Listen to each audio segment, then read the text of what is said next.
Alberta's incoming Premier, Jason Kenney, is promising to help Canada's energy industry to regain its footing, starting with getting pipelines built, slash corporate taxes, including carbon taxes, and also, interestingly, create a war room versus the anti-oil sand sentiment. Joining us now for his reaction from Calgary is Jeff Tonken. He's the President and Chief Executive Officer of Birchcliff Energy. Jeff, great to be able to be with you today and get your reaction. And what is your reaction? What do you think changes here with this change in leadership? Well, first of all, thanks for having me. I really appreciate the opportunity to speak to you, Catherine. Thank you. Today, I think, is a great day for Alberta. It's a great day for Canada. We have a Premier-elect who understands the energy industry. He's worked very hard over the last 3 years to talk to members of the energy industry, to understand our issues.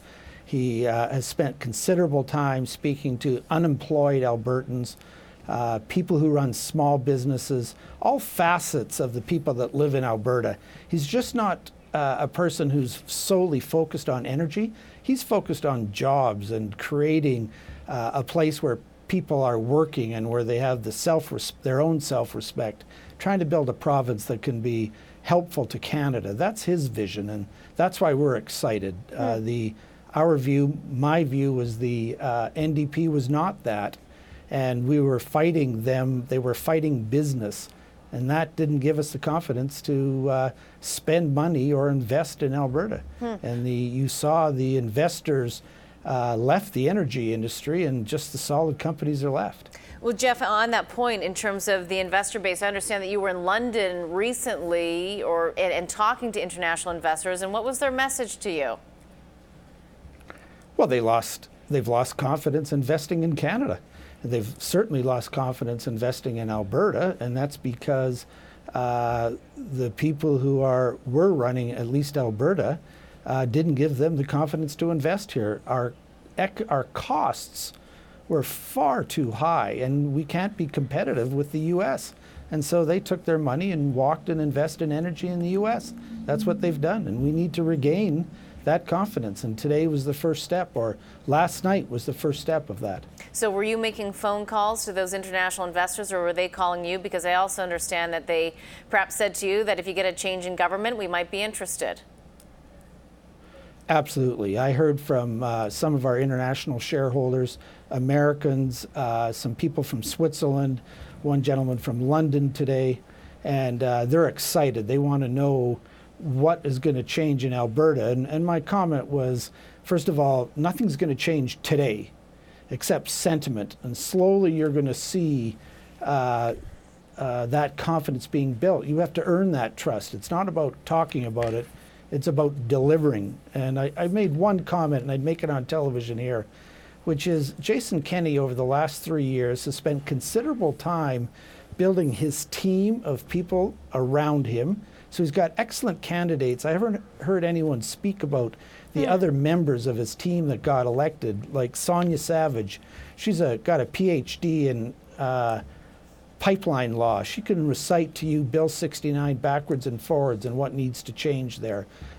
Doug Schweitzer, he's a restructuring lawyer at the Denton's law firm here. Rebecca Schultz, a young mother of 2 children. She's 32 years old. Very representative of the social fabric of our province. So he's built a team, and while he was doing that, he was building a relationship with all of the conservative premiers in our country, and he brought the energy ministers here from these other provinces, and he brought the premiers here so they could understand what Alberta needs, but what Alberta gives to their provinces. So today when he speaks, unlike Rachel Notley, he's representative of 5 other conservative provinces who will now stand together for all of the economic issues that we need. And he's representative of that, just not standing alone on an island. And so, Jeff, what do you think that might mean then in terms of potentially changing the policies on a federal basis? What type of impact do you think that coalition might have? Might be able to do? Well, as an example, I'd give you one statistic I read while I was waiting to come on the show. When Justin Trudeau got elected, the provinces that had elected Liberals represented 29 million Canadians. Today, the Liberals represent 1.6 million Canadians on a provincial level. That's almost hard to you've believe. seen the shift. That's almost hard to believe. But it's true.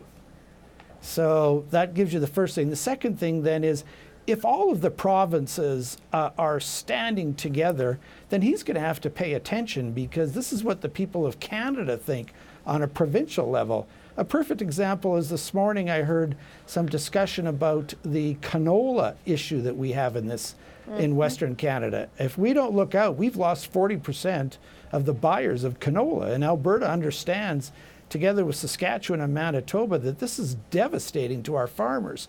And he'll work with those other provinces to try to force Justin Trudeau to deal with that issue, because we've got a problem. And you know, I said to some of my staff today, if you stay up and watch the second half of Hockey Night in Canada, you'll see that on CBC, the Hockey Night in Canada is sponsored by Huawei. So, you know, which way are we going to cut this? Those are the types of things that we see. Everyone's focused on pipelines. That's just one small issue, a huge issue to energy.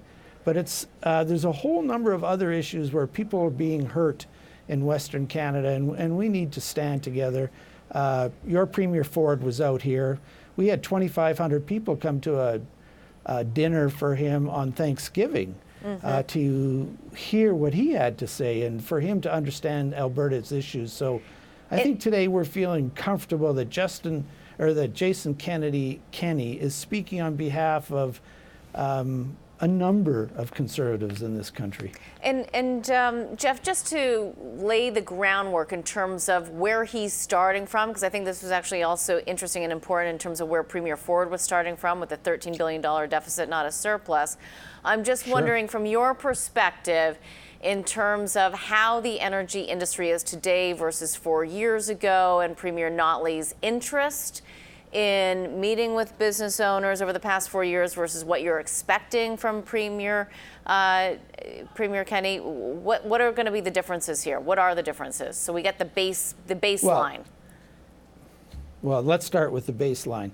Rachel Notley, I'm the incoming chair of CAP, and Rachel Notley never once met with the governors of CAP as a whole. We invited her to our CAP table in Calgary on, I don't know how many occasions, and she never came. Now her Minister of Energy came, who lost her seat in the election last night. She came and she listened, but never once did the Premier of Alberta meet with the governors of CAP, and we represent, I think, about 90% of the production in Western Canada. So if you really care about any industry, whatever it is, you meet with the people that are running that industry and have an open discussion with them. And I know we've already met with Jason Kenney on the run-up to the election. He listened to what the energy companies had to say. And so I'm comfortable that over the next period of time, we're going to have direct input with Mr. Kenney into his decisions. Now, he'll make his own decisions on what's best for Alberta, but at least we'll have the opportunity to express to him what our concerns are. I'm very comfortable with that. Jeff, last question. In terms of the next and first moves from Jason Kenney that you want to see that will impact your industry in Alberta, do you want to see Bill 12 turning off the taps to British Columbia? How can he help get product to other markets? What's something tangible that you want to see that can have a real impact and hopefully an immediate impact? Well, the first thing, he promised two things. Number one, he said that he was going to remove the current directors of the AER and replace them with people who understood the energy industry. We've had recent appointments where people were appointed as directors of the AER, which regulates Alberta energy, who are against energy production, period. Well, you can't have that there.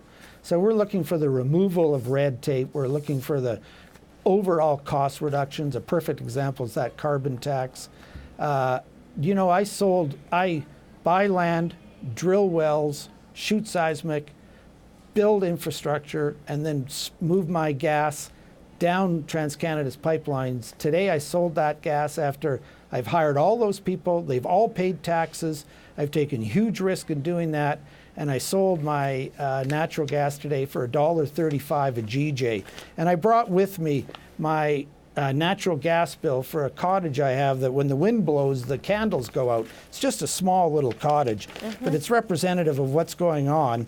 The price of carbon was $1.53 on my bill today. So that carbon levy is $1.53, and I'm selling natural gas for $1.35. How can you have a tax that's worth more than the value of the product? So those are the things we're looking for. Get rid of these costs so we can become competitive well, it's not even against the United States. Yeah. Jeff, it's not even competitive. It's not going into a deficit, personally. Oh, absolutely. Yeah, so you have to understand when people complain about the carbon taxes, and I just watched Jim Pattison make the comment. He said, you know, a carbon tax is good as long as it's the appropriate number. Well, a tax can't be more than the value of the commodity you're selling.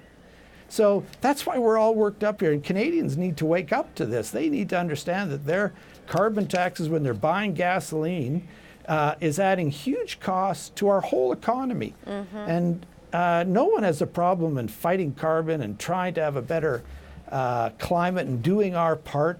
No one's got a problem with that. What we need to do is be competitive and to have active industries that can be afford to pay the appropriate amount of money to have a better climate. Jeff, you made the comment in terms of, and I cut you off, sorry about that, but you made the comment about being more competitive with the United States. Give us your assessment in terms of where we stand currently and where we could be.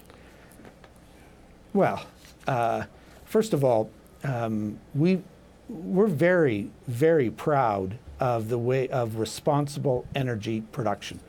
There was an independent report done by Worsley Parsons who said that our regulations were the best out of 72 countries. So that's the starting baseline. We have excellent regulations. We have great technology to ensure that our production is produced in a safe and a safe way. So for example, my natural gas, every MCF of gas that I produce has to go down to a pipeline and then it's sold. In the Permian Basin today, where the Americans are drilling oil like it's going out of style, they're flaring 480 million a day of natural gas. So that's, divide that by 6, so that's almost 85,000 barrels a day equivalent of gas is being flared. Well, we're not allowed to flare gas in Canada. Yeah, you have to enlighten me on that. So they flare gas. Right, so I've got to build pipelines to take every piece of gas that I produce with my oil and pipe it to a gas plant and sell it. In the U.S., because the natural gas is being sold for $1.35, they just flare it. They just send it into the air. Well, that's crazy from an environmental point of view, but also it reduces their costs. Their costs are way lower than mine because they don't have to build the pipe to tie in their natural gas. So that's fine. We're doing the right thing the way we produce our gas, but don't add on carbon taxes. Don't add on high business taxes. Don't add on red tape that stops me from being able to produce my gas to be competitive with them. And then on top of it, don't allow us not to be able to sell it, our gas and our oil, to world markets. Okay. In addition to all of that, we're then importing oil and gas in Eastern Canada. From Saudi Arabia? From Saudi Arabia? Yeah.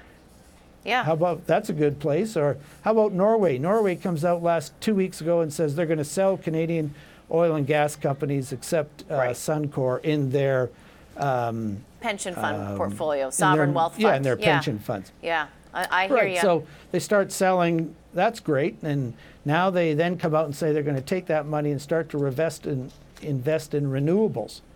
Meanwhile, I had the statistics with me. I think we're buying 150,000 barrels a day of light oil from Norway every day. Like, if they're going to sell our stock, we got to cut them off from buying oil. Let's not buy their oil. Let's build a pipeline called Energy East Right. from Alberta to Eastern Canada, and we'll burn our own oil. Why are we supporting countries that won't support us? Understood. So these are the things that Yeah. Jason Kennedy is going to do. He's going to focus Canadians on these issues, and hopefully, when outside investors and our own investment community starts to see that our companies are being more competitive and have the ability to grow, they're going to bring their investment dollars back here. All right, we'll watch for that and hope to have you back, and we'll continue this conversation. Jeff, thank you so much for joining us.